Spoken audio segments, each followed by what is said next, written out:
أعوذ بالله من الشيطان الرجيم بسم الله الرحمن الرحيم الحمد لله رب العالمين الرحمن الرحيم مالك يوم الدين إياك نعبد وإياك نستعين اهدنا الصراط المستقيم صراط الذين أنعمت عليهم غير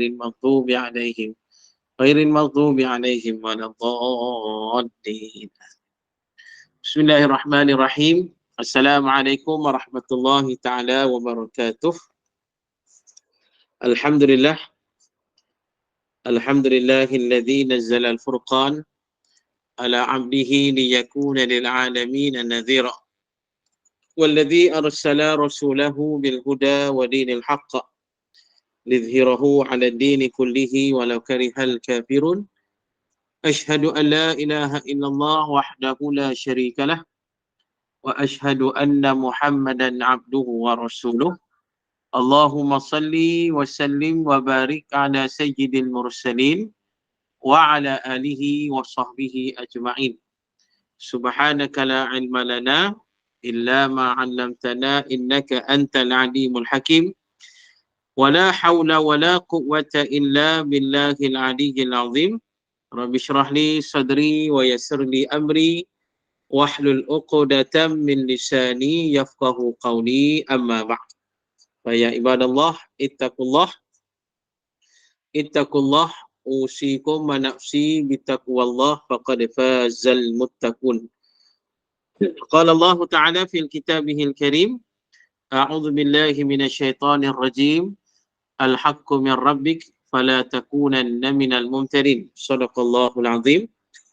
Wa qala Rasulullah sallallahu alaihi wasallam, ballighu anni walau ayah. Para yang berbahagia, Puan Moderator, yang berbahagia Puan Rosniati selaku Presiden Gemma Nur Iman, dan seluruh pada EJK-nya, dan seterusnya para muslimin dan muslimat yang mudah-mudahan dirahmati oleh Allah Ta'ala. Alhamdulillah, kita bersyukur pada Allah, dan saya mohon maaf kerana lambat kita mula. Kerana ni kalut sikit, anak pun tak sihat, demam, tak pergi sekolah. Lepas tu mak mertua pun nak balik kampung, macam-macam hal lah. Jadi kita lambat keluar lah tadi, Jadi lambat keluar, maka lambatlah sampai. Macam tu lah ceritanya.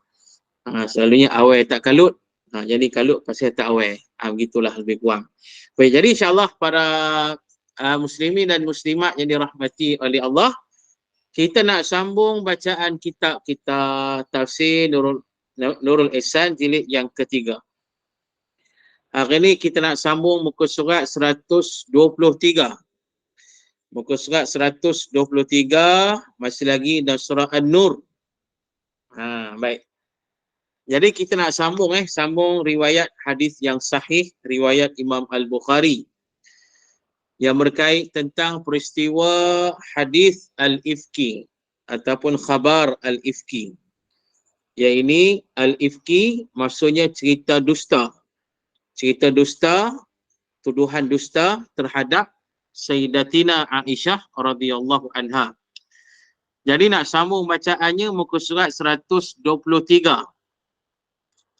123 ni kalau ada kitab boleh tengok muka surat 123. 1, 2, 3, 4, 5, 6. Baris yang ke-6 daripada atas. Kalau ada kitab, tengok muka surat 123, baris yang ke-6 daripada atas. Ulang lagi, 123, baris yang ke-6 daripada atas. Baik, ini sambungan daripada hadis yang sahih, riwayat Imam Al-Bukhari dan Imam Muslim, berkaitan dengan kisah hadis Al-Ifki. Dan hadis ini diceritakan sendiri oleh Sayyidatina Aisyah radhiyallahu anha. Baik. Sambungannya dikata, ulang balik 123 baris yang ke-6 daripada atas, katanya, kemudian daripada orang-orang sudah berjalan, maka aku duduk tempat haudaj aku itu, dan aku fikir bahawa kaum lagi ketahui akan ketiadaan aku.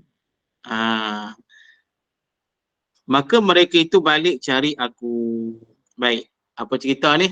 Ceritanya para muslimi dan muslimat, kebiasaan bila saja Nabi SAW nak keluar berjihad fi sabilillah, nak pergi berperang, maka pada saat itu Nabi SAW akan adakan undian. Undian apa ni? Bukan undi hari Sabtu ni, tu lain. Tu. Jadi yang dimasukkan undian itu ialah apa dia? Nabi akan buat undian siapa antara isteri Nabi yang akan ikut Nabi SAW. Jadi pada waktu itu nak berlaku satu peperangan. Maka Nabi SAW duk buat undian lah. Jadi bila buat undian, maka terpilihlah Sayyidatina Aisyah radhiyallahu anha. Jadi Sayyidatina Aisyah pun ikutlah Nabi SAW dan tentera Islam nak pergi berperang, berjihad fi sabilillah. Dan riwayat menyatakan pada masa itu disebabkan dah turun ayat pasal menutup aurat, maka Sayyidatina Aisyah pun diletakkan di dalam haudaj. Haudaj. Haudaj ni kita panggil apa? Tandu kan? Tandu.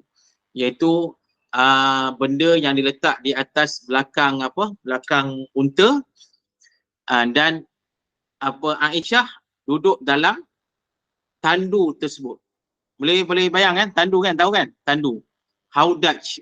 Dia panggil haudaj ataupun tandu lah. Jadi para muslimin dan muslimat yang dirahmati oleh Allah, maka Aisyah pun berada dalam tandu tersebut yang tertutup dan memang orang tidak nampak dalamnya. Orang tak nampak langsung Aisyah radhiyallahu anha. Baik, pendek cerita, pergilah berperang. Bila dah perang habis, Islam pun menang, maka balik. Jadi dalam perjalanan balik ke Madinah, maka Nabi SAW mengarahkan tentera Islam berhenti berehat. Kita berehatlah, dah penat jalan, dah penat berperang, kita berehat sebentar. Maka berehatlah. Ketika berehat itulah Sayyidatina Aisyah, dia rasa nak buang air. Aisyah pun keluarlah daripada haudajnya dengan senyap-senyap. Tidak ada orang yang sedar, tak ada orang yang tahu Sayyidatina Aisyah telah keluar daripada haudaj itu. Baik. Jadi Aisyah radhiyallahu anha duk fikir dia buang air ni sekejap je lah kan. Bila dah selesai buang air, dia pun nak balik ke tempat rehat tadi. Masa nak balik tempat rehat, dia dapati rantai dia telah tercabut. Tu. Dia dapati rantai dia telah tercabut. Dan memang Sayyidatina Aisyah ni amat sayang pada rantai tersebut. Marjan daripada mutiara macam tu lah. Rantai tu cantik lah. Begitulah cerita dia. Jadi Aisyah fikir mungkinlah rantai itu telah tercabut dan gugur di tempat dibuang air tadi. Maka Aisyah pun patah balik. Bila Sayyidatina Aisyah patah balik, dia cari-cari, pada waktu yang sama, Nabi SAW dan tentera Islam di tempat rehat tu pun dah selesai rehat. Maka Nabi pun suruh para sahabat Nabi, tentera Islam ni, jom kita bangun, bangkit, siap-siap, kita bertolak balik, sambung perjalanan kita. Itu dia. Jadi, Nabi tak tahu Aisyah telah keluar daripada haudaj itu. Tentera Islam tidak tahu yang Aisyah ni dah keluar daripada tandu tersebut. Sebab mereka tak nampak. Dan bila unta tu bangun, unta yang bawa Aisyah tu bangun, dia bangun macam tak ada apa. Sebab memang macam tu. Kenapa? Sebab Aisyah ni seorang yang kurus, yang kecil. Jadi Aisyah ada ke tak ada dalam tandu tu, tak ada beza. Unta tu tak nampak, tak ada beza lah. Kalau dia ada pun tak ada beza. Dia akan bangun, unta tu akan bangun biasa, tak nampak berat. Jadi para sahabat Nabi memang langsung tak fikir, langsung tak perasan lah. Langsung tak fikirlah kata Aisyah dah keluar, langsung tak ada. Mereka duk fikir mungkin Aisyah dah ada dalam tu lah. Pasal takkan mereka nak intai kan. Jadi mereka pun biar gitulah, mana mereka yakin Aisyah ada dalam haudaj itu. Maka Nabi SAW dan para sahabat tentera Islam pun bertolak balik. Itu dia. Bila mereka bertolak balik, maka tempat rehat tu habis kosong, tak ada orang dah. Aisyah duk cari rantai, akhirnya dia jumpa rantai tersebut. Bila jumpa rantai tersebut, dia pun patah balik ke tempat rehat. Sampai-sampai tempat rehat, dia dapati dah tak ada orang. Tu dia. Dah tak ada orang lah. Dah tak ada orang. Baik. Jadi yang kita baca tadi ni, sambungan tadi tu. Dia sampai tempat rehat tadi, dia dapati dah tak ada orang. Maka Aisyah ni duk harap apa? Dia harap apa? Dia rasa mungkinlah orang akan patah balik, akan cari aku. Aisyah duk harap macam tu. Maknanya Aisyah ni kira dia panggil-panggil juga kalau ikut riwayat lain. Aisyah panggil-panggil juga, dipanggil Nabi, dipanggil sahabat, panggil lah siapa-siapa yang dikenal tu. Tapi tak ada yang menyahut. Memang mereka dah berjalan jauh dah pun. Tu dia. Jadi Aisyah ni kira duk panggil-panggil macam tu, duk tunggu-tunggu, dia duk harap lah semoga ada yang patah balik cari dia. Tu dia. Baik. Kemudian katanya, maka mengalah akan daku oleh mataku terlena.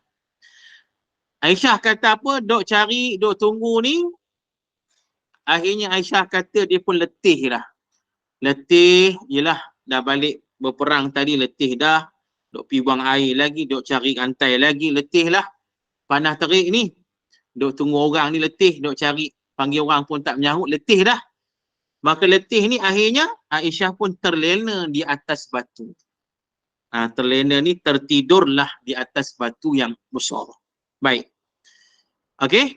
Para muslimin dan muslimat yang dirahmati oleh Allah. Jadi Aisyah ni terlena. Dia tunggu-tunggu, akhirnya dia terlena. Matanya tak tahan, akhirnya dia terlena. Tertidurlah. Baik. Jadi para muslimin dan muslimat, kita sambung bacaan kitab. Dia kata apa? Dan adalah Safwan bin Mu'attal radhiyallahu anhu datang berjalan belakang angkatan Rasul akhir malam subuh-subuh pada tempat itu. Baik. Apa maksudnya? Tak lama lepas daripada tu, para muslimin dan muslimat, seorang sahabat Nabi yang bernama Safwan bin Mu'attal radhiyallahu anhu, dia datang, dia patah balik. Dia di antara sahabat yang terlibat dalam peperangan tadi. Rombongan Nabi lah. Tapi dia patah balik. Dia patah balik pasal apa? Sebab dia ditugaskan untuk memastikan tidak ada barang-barang tentera Islam yang tertinggal. Jadi dia patah balik itu bukan nak cari Aisyah. Dia patah balik pasal apa? Pasal nak cari kod-kod ada. Kod-kod ada barang yang tertinggal masa berehat tadi. Itu tujuan dia patah balik. Memang langsung dia tak fikir pasal Aisyah tu. Dia nak cari semata kalau ada barang yang tertinggal. Jadi nama sahabat ni Safwan bin Mu'attal radhiyallahu anhu. Safwan bin Mu'attal ini para muslimin dan muslimat, seorang sahabat Nabi yang mulia, yang terbilang ada hadis Rasul Nabi SAW memuji Safwan bin Mu'attal radhiyallahu anhu. Kerana dia seorang yang sangat menjaga diri dia, menjaga maruahnya. Dia seorang sahabat Nabi yang sangat menjaga halal, haram, dosa dan pahala. Itu dia. Sampai kalau ikut riwayat, dia tak pernah tengoklah muka perempuan, baik halal ke haram perempuan tu. Tu. Ada riwayat kata macam tu. Memang dia jenis jaga sungguh diri ni. Sampai Nabi pun puji Safwan bin Mu'attal ni radhiyallahu anhu ni. Dari Safwan bin Mu'attal ni, para muslimin dan muslimat, dia sebenarnya di antara sahabat Nabi yang awal-awal masuk Islam jugalah. Boleh kata antara as-sabiqun al-awwalun, antara yang awal-awal masuk Islam. Dan Allah muliakan Safwan bin Mu'attal ni, akhirnya apa jadi? Akhirnya dia mati syahid. Dia mati syahid di zaman Sayyidina Umar Al-Khattab radhiyallahu anhu. Ketika satu peperangan yang berlaku di zaman Sayyidina Umar, akhirnya Safwan bin Mu'attal gugur syahid pada peperangan tersebut. Jadi maknanya dia sahabat Nabi yang hebat, yang dipuji oleh Nabi SAW, yang dimuliakan oleh Allah sehingga dia mendapat syahid di sisi Allah. Jadi Safwan inilah yang berpatah balik nak cari barang-barang tentera Islam kalau ada yang tercicir, kalau ada yang tertinggal. Baik.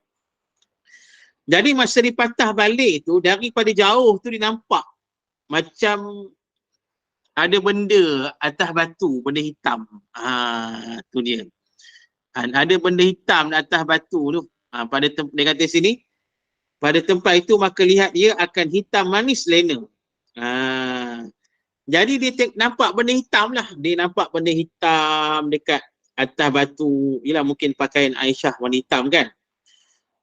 Jadi kata Aisyah, bila dia nampak aku dari jauh tu, dia kenal aku ni. Maka kenal ia akan daku. Dan adalah ia biasa lihat aku dahulu daripada hukum hijab. Baik.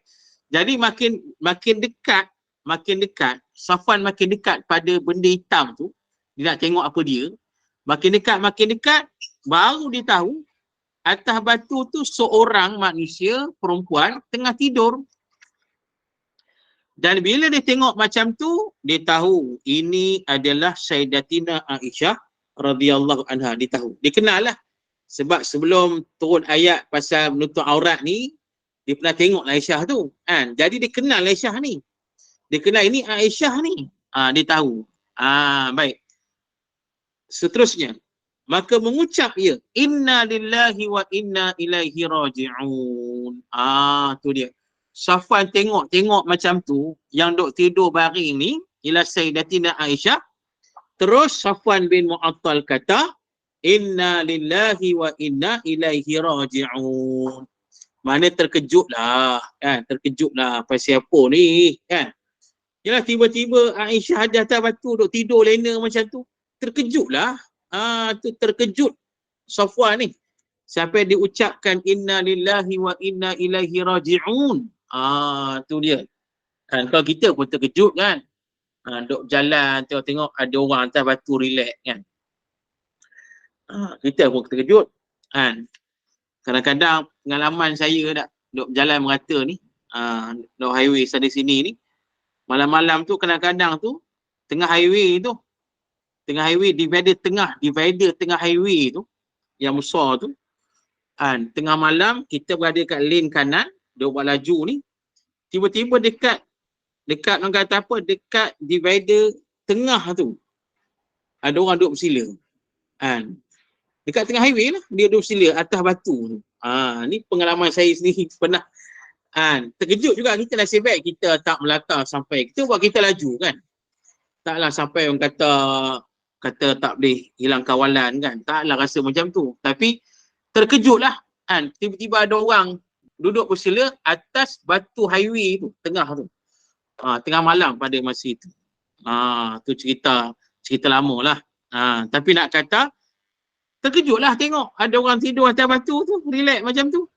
Jadi Safwan bin Mu'attal ni pun sebut inna lillahi wa inna ilaihi raji'un. Baik. Kata Aisyah, maka aku terkejut jaga dengar istirja'nya. Aisyah ni pun terkejut dengar. Dia tengah lena, maka dia terkejut dengar apabila Safwan kata inna lillahi wa inna ilaihi raji'un. Istirja' ni itulah dia. Inna lillahi wa inna ilaihi raji'un. Terkejut Sayyidatina Aisyah radhiyallahu anha. Baik. Maka aku tudung muka aku dengan melabuh aku. Maka cepat-cepat Aisyah ni bangun dari tidur, bangun dari lena dia. Cepat-cepat Aisyah ni perbetulkan tudungnya, tutup muka dia dengan tudung dia. Tu dia. Kemudian Aisyah kata apa? Wallahi, tiada ia berkata-kata akan daku dengan satu kalimah. Kata Aisyah, demi Allah, Safwan ni langsung tak berkata-kata dengan aku walaupun satu kalimah. Tu dia. Dan tiada aku dengar daripadanya satu kalimah lain daripada istirja'nya. Aku tak dengar langsung satu kalimah pun daripada mulut dia, melainkan kalimah tadi je. inna lillahi wa inna ilaihi raji'un. Langsung tak ada. Langsung tak ada yang kata Safwan ni duk tegur Aisyah, pasal apa kau duduk sini? Tak ada. Pasal apa kau tidur sini? Tak ada. Tak ada kata apa langsung. Ni kita sebut tadi, Safwan ni seorang yang betul-betul menjaga diri dia. Jadi Safwan ni langsung tak kata apa. Safwan ni hanya menyebut kalimah istirja' saja tadi. Perkara ni disahkan oleh Aisyah radhiyallahu anha. Dia kata suruh Safwan langsung tak cakap dengan aku, langsung tak tanya aku, langsung tak ada apa. Dia senyap aja. Baik. Seterusnya. Ketika menurun untanya dan pijak atas tangannya, maka aku naik akan dia. Apa yang dibuat dengan keadaan senyap macam tu? Sebab pada masa itu Safwan bin Mu'attal bawa unta kan. Jadi unta tu diserah kepada Aisyah. Dia serah begitu, jadi unta dia pun duduk, maka Aisyah pun naiklah atas unta tersebut. Tu tak cakap apa ni. Tak cakap apa, tak kata naik sila, tak ada. Safwan ni dia ambil je unta tu, dia bagi ke Aisyah. Dan dia suruh unta tu duduk. Unta tu pun duduk, Aisyah pun naik. Tak cakap apa pun, sepatah pun tidak. Tak ada langsung. Tu dia. Baik. Kemudian, maka berjalanlah ia tuntun unta aku naik itu. Maka berjalan. Bila berjalan tu, Safwan bin Mu'attal, dia tak naik unta tu, tak naik sekali. Dia bawa unta, dia pegang unta lah dengan tali tu kan. Dia tuntun unta tu. Aisyah dekat atas unta, dia di bawah berjalan kaki, dituntun unta tersebut. Macam tu saja. Baik. Kemudian para muslimin dan muslimat yang dirahmati oleh Allah, hingga sampai kepada angkatan yang banyak serta Rasulullah sallallahu alaihi wasallam. Kemudian daripada turun berhenti mereka itu waktu panas keras setelah pagi. Tu dia. Mereka berjalan, akhirnya sampailah pada angkatan tentera Rasulullah tadi. Sampai pada waktu pagi dah panas terik ni. Tu dia. Maknanya masa mereka sampai tu, orang pakat nampak ramailah tengok. Ramailah tengok. Pasal apa? Pada waktu itu, waktu siang, dah terang, dah panas. Jadi orang pakat tengok, mereka pun sampai. Okey. Kata Aisyah radhiyallahu anha. Dia kata apa? Dia kata, maka binasalah mereka yang binasa. Dengan tuduh aku. Tu dia. Adalah yang bawa jadi besar itu Abdullah bin Ubay bin Salul. Jelas. Jadi dari situlah binasalah orang yang binasa, kata Aisyah. Siapa yang binasa itu? Orang yang tuduh aku. Yang tuduh aku ni. Tuduh apa ni? Tuduh menyatakan Aisyah radhiyallahu anha berlaku curang terhadap Nabi sallallahu alaihi wasallam dengan melakukan perzinaan dengan sahabat Nabi yang bernama Safwan bin Mu'attal radhiyallahu anhu. Ni berat sangat ni. Bukan benda kecil ni. Kata Aisyah yang buat cerita ni siapa? Abdullah bin Ubay bin Salul, kepala munafik ni, paling jahat ni. Dialah yang kirit, yang mencipta fitnah tersebut, disebarkan pada geng-geng munafik dia, dan geng-geng munafik ni sebarkan pada masyarakat umum. Dok kata Aisyah melakukan perzinaan. Baik. Hadis ini panjang lagi sebenarnya, muslimin dan muslimat. Antara ceritanya lagi. Masa sampai di Madinah. Pada masa itu fitnah tu belum lagi meluas. Belum. Jadi sampai Madinah, Aisyah ni demam. Sebab dah keluar jauh pun. Dah berjemur tengah panas sebagainya. Akhirnya Aisyah ni demam. Bila Aisyah demam, dia pun balik rumah, dia berehat dalam rumah saja. Dia kuarantin dekat rumah. Selama lebih kurang sebulan dia tak keluar rumah. Tu dia. Dan oleh kerana itu, dia tak tahu pun dekat luar sana tengah hebat fitnah sedang berlaku. Hebat. Dia tak tahu ni. Masa tu, Sayyidatina Aisyah langsung tak tahu. Tak tahu. Tu dia. Pasal dia demam, dia duduk rumah, jadi tak keluar rumah. Cuma dia kata, sepanjang sebulan dalam rumah tu, yang dipelik sikap Nabi SAW. Dia pelik situ. Pelik macam mana? Sebab kebiasaan Nabi SAW ni kalau balik rumah dia, balik rumah Aisyah, Nabi SAW akan bergurau senda, bermesra-mesra dan sebagainya. Biasa Nabi. Macam tu. Tapi kali ni, Rasulullah balik ke rumah, Rasulullah tak pernah duduk tepi aku, bahkan Rasulullah tak pernah sembang dengan aku, bahkan Rasulullah tak senyum dengan aku, Rasulullah sekadar bagi salam, tanya khabar. Kejap je. Lepas tu Nabi keluar daripada rumah tersebut. Yang tu aku perasan dan aku hairan, aku pelik. Kenapa jadi macam tu? Rasulullah tak cerita lagi. Rasulullah cuma tunjuk sikap tu.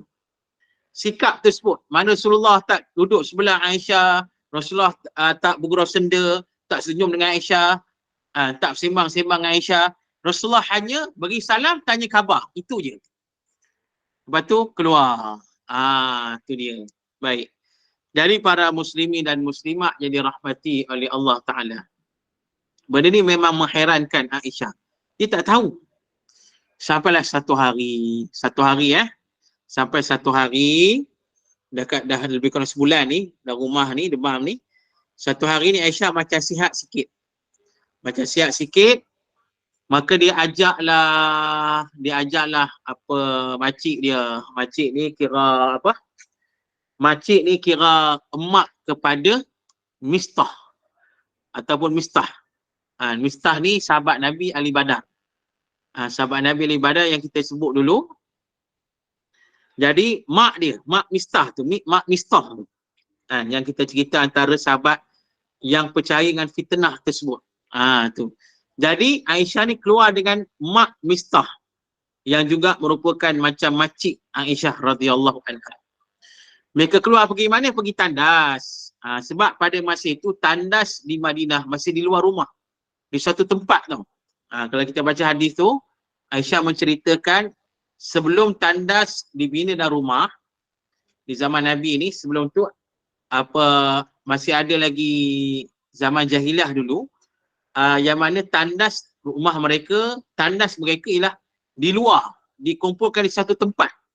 Bukan dekat rumah, bukan dalam rumah, bukan dekat luar rumah, bukan. Tapi di satu kawasan, mana agak jauh lah kena keluar tu. Tandas mereka pada masa itu. Sebelum dibuat tandas di rumah. Baik, itu cerita lain lah. Jadi nak kata pendek cerita, muslimin dan muslimat, maka Aisyah dengan mak Mistah ni pergilah tandas tu. Jadi masuk on the way balik tu, tiba-tiba mak Mistah ni kaki dia tersadung lah. Terlanggar apa tak tahulah. Duk tersadung ni, dia melatah. Dia melatah. Melatah macam mana? Dia kata, celaka kau Mistah. Tu dia. Kata mak Mistah ni, dia kata apa? Celaka kau Mistah. Atau Mistah. Dia kata ke anak dia sendiri. Dia melatah tu, dia kata ke anak dia sendiri. Dia kata, celaka kau wahai Mistah. Itu dia melatah. Mistah tak ada pun situ. Tapi dia melatah. Dia melatah, dia kata, celaka kau Mistah. Mistah tu anak dia. Aisyah dengar, Aisyah terkejut. Aisyah kata, hei makcik, jangan kata macam tu. Tu anak makcik tu. Dan dia ahli Badar. Jangan kata gitu ke dia. Kata Aisyah, dok tegur makcik mak Mistah ni. Jadi mak Mistah ni kata, wahai Aisyah, kamu tak tahu. Kamu tak tahu apa yang Mistah bercakap pasal kamu. Aisyah pun tanya, cakap pasal apa? Barulah mak Mistah cerita satu persatu tentang fitnah tersebut. Bila dengar fitnah tu, para muslimin dan muslimat, Aisyah ni, dia baru nak baik demam tu. Dia melatah, semua orang ada melatah. Semua orang ada melatah. Cuma orang Melayu ni lebih nak komersial lah melatah tu. Itu yang tunjuk sangat dalam TikTok kan. Orang Melayu lebih sikit buat melatah ni. Dia mempopularkan melatah ni. Padahal melatah tu bukan benda yang elok pun. Kesian orang melatah ni. Bukan dia sengaja. Baik, jadi maknanya muslimin dan muslimat nak kata situ, Sayyidatina Aisyah bila tahu fitnah tu, Dia baru nak baik demam, akhirnya dia jadi demam balik. Balik rumah menangis. Menangis. Dia menangis sampai ke pagi sampai ke malam menangis tu. Menangis. Tu. Bila Nabi balik, dia tak tanya Nabi lagi. Dia cuma minta izin ke Nabi, dia nak balik rumah mak ayah dia. Rumah Abu Bakar lah. Atas alasan dia kata dia kurang sihat lagi, dia nak balik. Tujuan dia nak balik rumah mak ayah pasal apa? Dia nak tanya mak ayah dia betul ke cerita fitnah ni. Itu tujuannya. Jadi Nabi izinkan. Maka dia baliklah. Dia balik situ, para muslimin dan muslimat, dia pun tanyalah pada mak ayah dia. Tanyalah, betul ke wahai mak, wahai ayah, fitnah kata begini. Jadi mak Aisyah kata sabarlah, kan, sabar. Orang yang cantik macam kau ni ada saja orang yang cemburu. Kalau ikut riwayat tu kata apa? Mak Aisyah kata apa? Orang yang cantik yang bermadu macam kau ini, orang pasti ada yang cemburu. Kata mak Aisyah tu. Maknanya dia suruh Aisyah sabar. Sebabkan kamu bermadu dekat isteri-isteri Nabi, kau cantik, maka memang ada orang akan jealous pada kau. Kau sabarlah. Jadi bila Aisyah dengar macam tu, makin menangislah dia. Menangis. Tak berhenti menangis, tiap-tiap hari menangis ni.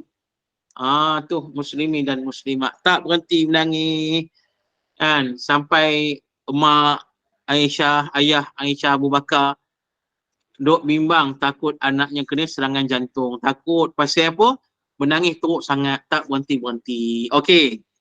At the same time. Tu dia. Kena cakap orang putih sikit. Saya daripada Felda ni, macam tu kita bercakap. Kita cakap kaedah macam tu lah. Tu dia. Baik. Jadi para muslimin, pada waktu yang sama, Rasulullah SAW tak diam diri. Bukan kata Rasulullah tak bertindak, Rasulullah bertindak. Setelah Rasulullah keluar tu, Rasulullah buat apa? Rasulullah menyiasat fitnah tersebut. Sebab wahyu tak turun ni. Wahyu tak turun lagi. Nak kata Aisyah ni salah tak salah, wahyu tak turun. Maka Nabi tak keluarkan apa hukum pun, dan Nabi tak buat apa keputusan pun. Yang Nabi buat, Nabi selidik dulu. Selidik. Nabi selidik macam mana? Antaranya, Nabi jumpa beberapa orang. Yang pertama, Nabi tanya Usamah bin Zaid, cucu angkat Rasulullah yang Nabi sayang. Tanya pandangan dia. Nabi Usamah kata, yang aku kenal lah wahai Rasulullah, Aisyah ni tidak ada apa padanya melainkan kebaikannya. Dia baik. Kata Usamah. Okey, Nabi tanya Sayyidina Ali. Sayyidina Ali kata, wahai Rasulullah, orang yang paling layak berkata pasal Aisyah ni ialah bibi dia. Orang panggil apa Bibi Orang kata yang tukang jaga Aisyah lah masa kecil. Pengasuh. Babysitter. Pengasuh. Jadi Sayyidina Ali kata, tanyalah pada pengasuh dia. Pengasuh Aisyah, macam-macam ada, makcik, mak Inang, Abu Fi lah. Begitulah. Jadi maknanya muslimin dan muslimat, maknanya Sayyidina Ali kata, tanya pengasuh dia, wahai Rasulullah. Pengasuh dia siapa? Barirah, nama pengasuh dia, Barirah. Tanya Barirah tu. Sayyidina Ali kata, tanya Barirah. Dia paling kenal Aisyah macam mana. Maka Nabi pun cari Barirah, Nabi pun tanya, macam mana wahai Barirah, kamu pun dah dengar cerita ni, nak kata pasal Aisyah ni. Jadi apa pandangan kamu pasal Aisyah ni? Barirah kata, wahai Rasulullah sallallahu alaihi wasallam, Aisyah ni tak ada apa ke dia, melainkan kebaikan semata-mata. Dia seorang yang mulia. Dan dia seorang yang masih budak. Apa panggil apa? Naif, kan, betul tak? You understand what is naif? Ni mula cakap. Dia seorang yang naif. Seorang yang naif. Dia seorang budak masih naif. Yang masih lagi tak matang, masih mentah. Tu. Siapa yang kata Barirah? Mentahnya dia, mentah sampai apa kata Barirah ni mentahnya dia sampai kalau dia jaga tepung roti keluarga dia tengah masak, dia akan tertidur sampai ada binatang makan tepung tu pun dia tak sedar. Tu dia. Ni Barirah nak kata naifnya. Tu. Aisyah itu. Sebab pernah berlaku satu hari Barirah dok masak roti dengan tepung. Masa dok masak, tengah masak ni, Barirah nak pergi satu tempat, dia panggil Aisyah minta ganti jaga api, jaga tepung, jaga roti ni. Aisyah marilah. Aisyah mari dok jaga, sambil jaga tertidur Aisyah, tertidur Aisyah tu sampai kambing bili-bili datang makan roti tu. Aisyah tak sedar pun. Itu kata Barirah nak kata betapa naifnya, mentahnya Aisyah itu. Maka dia tak akan buat benda-benda yang bukan-bukan ni, yang pelik-pelik ni. Tu dia. Bila Nabi dengar tu, Nabi percaya.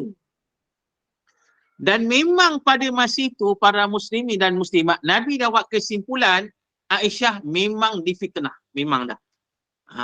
Tu dia. Cuma wahyu tak turun je lagi. Maka Nabi tak istihar lagi. Nabi tak kata Aisyah ni tak bersalah. Nabi tak sebut yang tu. Cuma Nabi dah, bila Nabi tanya seorang dua, Nabi tanya kan sebagainya, maka Nabi menyimpulkan Aisyah memang difitnah.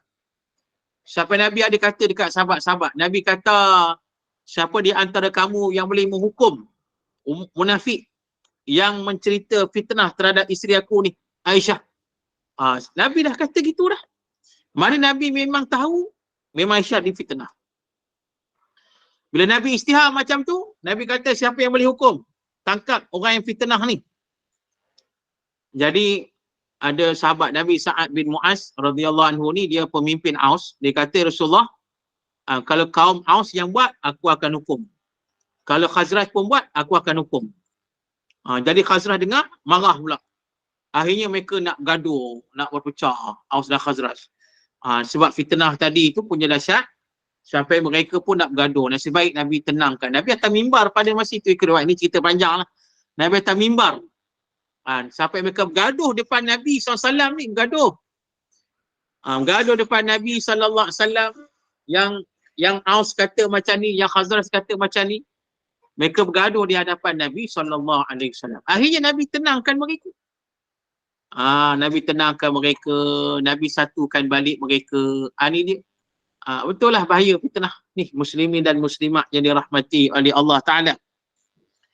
Jadi tuan-tuan para muslimin dan muslimat yang dirahmati oleh Allah Ta'ala ni, jadi bila saja dah jadi macam tu, Rasulullah pun baliklah jumpa Aisyah. Maka kali ni Rasulullah tanya depan-depan lah Aisyah. Tanya. Rasulullah kata, wahai Aisyah, kalau kau tak bersalah, insya-Allah Allah lepaskan engkau. Tapi kalau kau buat juga, kalau betul kau buat dosa tu, bertaubatlah pada Allah. Nabi kata begitu. Aisyah dengar ni macam frust lah, sedih. Aisyah ni memang sedih, dia sedih. Dia pun, dia minta mak dia, bela dia. Mak dia kata, mak dia pun tak berani nak bela kan. Nabi ada kan. Aisyah minta ayah dan Abu Bakar bela dia. Abu Bakar pun tak boleh nak bela. Sebab Nabi ada, tak mampu nak bela Aisyah. Akhirnya Aisyah sendiri yang cakap lah. Dia cakap, dia kata, kalau aku kata aku tak buat, kamu semua tak percaya. Tu dia. Tapi aku memang tak buat, kata Aisyah. Jadi Aisyah ni kira, dia kata oleh kerana orang tak percaya dengan aku serah hanya pada Allah Ta'ala. Aku serah pada Allah Ta'ala. Disebut dalam kisah tu, Aisyah baca surah Yusuf. Wallahul musta'an. Apa ayat ni? Allahumma salli ala Muhammad. Sebab Aisyah dibaca ayat tu, ayat yang dibaca oleh Nabi Yaqub. Wallahul musta'an lima tasifun ke apa ayat tu. Maknanya bergantung pada Allah lah. Aku serah pergantungan aku pada Allah. Aku mohon pertolongan hanya pada Allah. Jadi Aisyah baca gitulah. Maknanya dia betul-betul serah pada Allah lah. Tu dia. Jadi Aisyah sedih sangat-sangat sedih sangat-sangat. Jadi para muslimin dan muslimat yang dirahmati oleh Allah, Tak lama lepas tu turunlah ayat yang kita sebut, yang kita baca ni, menjelaskan semua itu adalah al-ifki, pembohongan. Maknanya memang betul-betul fitnah terhadap Aisyah radhiyallahu anha. Bila turun ayat ini, Aisyah jadi sangat terkejut dan gembira. Terkejut pasal apa? Sebab dia memang mengharapkan pembelaan daripada Allah. Dan dia fikir, cukuplah dengan Allah beritahu Nabi dalam mimpi Nabi yang kata Aisyah tak salah. Cukup sekali itu. Tapi rupanya lebih pada tu. Allah turunkan ayat Quran. Quran ini akan dibaca sampai kiamat. Nak kata Aisyah ni manusia yang dianiaya, manusia yang suci, yang mulia, yang difitnah oleh golongan munafik. Mana Allah angkat martabat Sayyidatina Aisyah radhiyallahu anha. Jadi para muslimin dan muslimat yang dirahmati oleh Allah Ta'ala, jadi antara yang kita nak cerita juga, salah seorang yang percaya pada fitnah Aisyah ini ialah Juhainah ataupun Hamnah binti Jahsy. Hamnah binti Jahsy ni kakak ipar Nabi Muhammad sallallahu alaihi wasallam. Isteri Nabi yang bernama Zainab binti Jahsy. Jadi kenapa Hamnah binti Jahsy ni percaya pada fitnah tersebut? Kerana dia jealous pada Aisyah. Dia nak supaya adik dia, isteri Nabi ni, lebih disayangi oleh Nabi lebih daripada Aisyah. Dia nak macam tu. Jadi bila fitnah tu berlegar, para muslimin dan muslimat yang dirahmati oleh Allah Ta'ala, maka Hamnah ni ambil peluang lah. Dia pun sama-sama memfitnah Aisyah radhiyallahu anha. Tapi nak kata walaupun macam tu, Zainab binti Jahsy, adik isteri Nabi ni, tak macam tu. Bahkan masa fitnah ni terjadi, Zainab binti Jahsy di antara orang yang membela madunya, yang membela Sayyidatina Aisyah. Tu dia. Walaupun kata ulama, antara isteri Nabi ni, yang paling bersaing kuat dengan Aisyah ialah dia, Zainab. Tapi Zainab ni bila jadi macam tu, dia tidak bersama dengan kakak dia, tak. Ditolak fitnah kakak dia, bahkan dipertahankan Sayyidatina Aisyah. Sebab dia tahu Aisyah ni baik. Ini kata sifat mulia yang ada pada Zainab binti Jahsy radhiyallahu anha. Walaupun madu ni, dia kalau minta maaf lah, jangan marah kalau ada yang bermadu-madu tu, jangan bergaduh-gaduh lah. Itu dia dah. Jangan berdengki-dengkian, jangan bagi elok belaka. Baik. Ni sebagai tambahan lah. Jangan marah pula muslimin dan muslimat. Takut tiba-tiba leh belaka. Bimbang kat kita. Baik, jadi muslimin dan muslimat nak sebut tadi, ini antara perkara yang berlaku. Tu dia, profesional. Baik, jadi para muslimin dan muslimat, jadi itu antara kisahnya lah. Okey. Jadi bila sampai situ kita tangguh dululah. InsyaAllah kita akan sambung lagi minggu depan. Minggu depan ni kita akan masuk lagi ayat seterusnya. Dan kita akan, masih lagi nak hurai lah pasal ayat ni. Ayat kisah ni sebagai pengajaran, petunjuk daripada Allah bila berlaku fitnah. Okey, jadi insyaAllah kita akan sambung kuliah kita minggu depan. Saya mohon maaf kerana nak buka soalan pun tak sempat kerana di sana dekat luar tu dah tunggu saya. Mereka pun dah habis selawat, dah habis berdoa. Jadi mereka tunggu saya, nanti mereka lama-lama kan mereka demonstrasi pula. Marah kita, jenuh pula. Jadi saya cukup sekadar itulah. Jadi insyaAllah saya terus tangguhkan kuliah kita pada pagi ini dengan kita membaca tasbih kafarah dan suratul As. Dan insyaAllah siapa-siapa nak ikut kuliah selepas ini boleh ikutlah. Saya tidak tutup online ni, kita boleh teruskan insyaAllah. Kita tangguhkan baca tasbih kafarah dan suratul As. Subhanakallah wa bihamdika asyhadu an la ilaha illa anta astaghfiruka wa atubu ilaik. Bismillahirrahmanirrahim. Wal asri innal insana lafi khusr illa alladziina amanu wa sholihat wa tawassaw bil haqq wa tawassaw bis sabr. A'udzu billahi minasyaitonir rajim. Bismillahirrahmanirrahim. Alhamdulillahirabbil alamin wassalatu wassalamu ala asyrafil anbiya'i wal mursalin wa ala alihi wa sahbihi ajma'in. Radina billahi rabba bil islam dina bi Muhammadin nabiyyan wa rasula. Allahumma aghnina bil ilmi wa zayyinna bil hilmi wa akrimna bit taqwa wa jamilna bil afiyah ya arhamar rahimin. Alhamdulillahirabbil alamin. Siru ala barakatillah. Assalamualaikum warahmatullahi taala wabarakatuh. Insyaallah siapa nak ikut kuliah, ya boleh ikut.